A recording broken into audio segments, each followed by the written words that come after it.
The murders of 5 people, the youngest age just 15, stabbed to death across London in the past week, have increased calls to tackle what's been described as an epidemic of violence sweeping the UK. Now, I mentioned these London figures, but it is across the UK, isn't it? Yeah, it is. Across England and Wales, from March 17 to March 18, so in 1 year, there were more than 40,000 knife crime offences.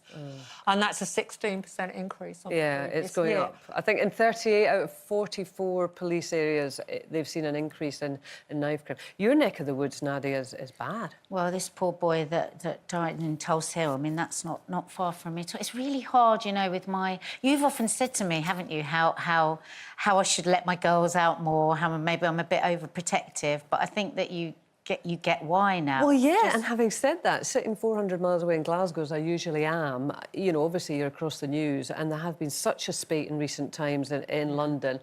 I get a pang for your kids. But also in Glasgow, you've had an epidemic of knife crime and violence, but somehow it seems to be turning around. And London's mayor was on the radio and television the other day saying, you know, citing Glasgow as a city where it's really been tackled when the children are young and, you know, dealt with a strategy that's been rolled out, educating young children. And now London mayor says it's going to take 10 years to deal with. Well, I mean, Glasgow obviously still has its problems. It would be wrong to say that it didn't, but they have taken a very different approach towards it, rather than heavy policing.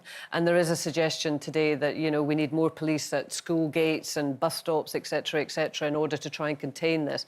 Their approach has been to see it as, they would say, a public health issue. And rather than spending more money on police officers, and there might be an argument for that, spend your money on health visitors and social workers, because these are largely young people that are involved in these incidents. And I think, to throw more stats around it, 71% of the victims are from very poor backgrounds. Well, it just round my area, looking around, and you see where these things happen, and I look at where some of these kids live, and I think, you know, what kind of a start is that? And you haven't got a family that care for you, and you haven't got somebody asking where you are at night, you haven't got somebody putting the dinner on the table. You know, it's an epidemic of poverty. You know, there's people in dire straits. There's children growing up not in proper families. That's what we've got to tackle. I know. Loads of poor police aren't going to help. Yeah, I would agree with you, Nadia, because I think one of the other things is the lack of things to do for kids when they leave school, full stop. Because when I grew up in London, and I remember that there were green spaces, there were places that you could play in the street, and we had youth clubs and so on. That has all gone. On so many council estates all over Britain now are great big signs, no ball games. All the football pitches are locked up or have been turned into housing. And you've got to give young people places to hang out and things to do. And tackle the drug problem. There, though, what I've exactly. seen is the statistics in America particularly, they were saying that there's a big connection between the rise of gun crime and knife crime.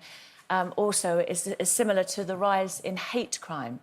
And like you said about educating children, they're set by examples, and if they see adults, you know, voicing their opinions about hatred of one type or another, then it increases the level of aggression and just creates this very kind of febrile atmosphere, doesn't it? I mean, I do agree with you on the root causes. I mean, absolutely, we have to tackle root causes.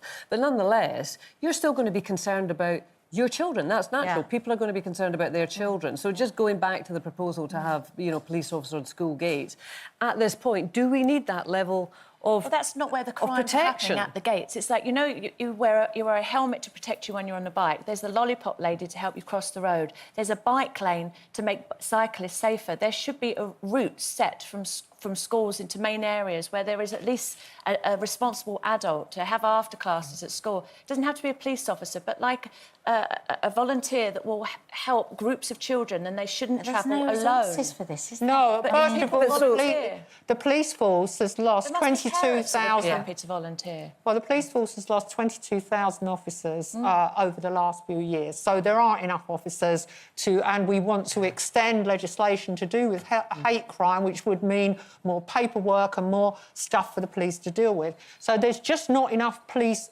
men and women to be outside school gates. But I do think that all schools should have metal detectors and all... Do you? all schools should have metal Wow, I detectors. don't agree. I And really all don't schools agree. should remove phones from children and lock them up as they enter the building. Because if I was a young person I think receiving that is texts, treating children like suspects. I think you're I'm treating not saying they're children like suspects, criminals but they're to be. living in fear, Kay, because when they finish lessons, they're getting messages on their phone threatening them on the way home. It's gone on now for nearly a decade in London that young people are frightened to leave their postcode. And so many people, you're not aware of it. It just goes on. They can't leave a very small area of streets because another gang will go after them. Is that across the board? I mean, are your kids scared? Are your kids Yeah. scared? Very much true in South London. When I finished doing my 2 weeks with the police, my son was like, "Oh God, Mum, you're going to be like a police officer, Mum. Now you're going to be extra strict with us and all this." And I said, "I just want you to be more aware. I've been educated. I know now the dangers, more dangers than I was even aware of before. So I am concerned for you. I'm your mother, of course." And I said, if you're out with your friends, he's turning 13, so he likes to kind of be in the local area with his buddies. And I said, just be vigilant, be aware of what's going on around you. But, you know, like, think of taking the idea of someone, description of what they might look like, a car that they might be driving. And one of their friends, because I was having a group discussion, said, well, we wouldn't want to approach anyone in case we got stabbed. So they are actually aware of the fear. Well, it's like my daughter, a lot of the stabbings that have happened over the last year in our area and areas close by, because she knows a lot of people, she always knows someone that knows someone that knows them. Yeah. And so it brings it so close to home. Yeah, I'm just looking at some of there is a these sense of comments that fear. we've had today, really interesting. Kerry said if there was a need for police at the gates of my kids' school, I wouldn't send them. I'd keep them at home and homeschool them. The parents need to police their own kids, says Liz. I'd report my own if I thought they were carrying knives around them. And agreeing with you, Janet, Ellie says the school should invest in walk-through detectors, metal detectors. It's rather sad, but unfortunately that is the world that we're living in. The big problem is back to poverty, Kay, because a lot of these children are leaving school around 2:30 even in the afternoon. They go straight to the chicken shops, the fast food shops.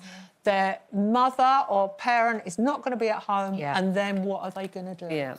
And that's not always because they're abandoned children. No, It's they're sometimes not. because parents are working 24/7 to make ends meet, and they just can't be sitting at home with, a freshly baked cake. So the result of the poll, though, should we have police at the school gates? Very, very evenly split. Well, 46% say yes, 54% say no. So it is pretty close.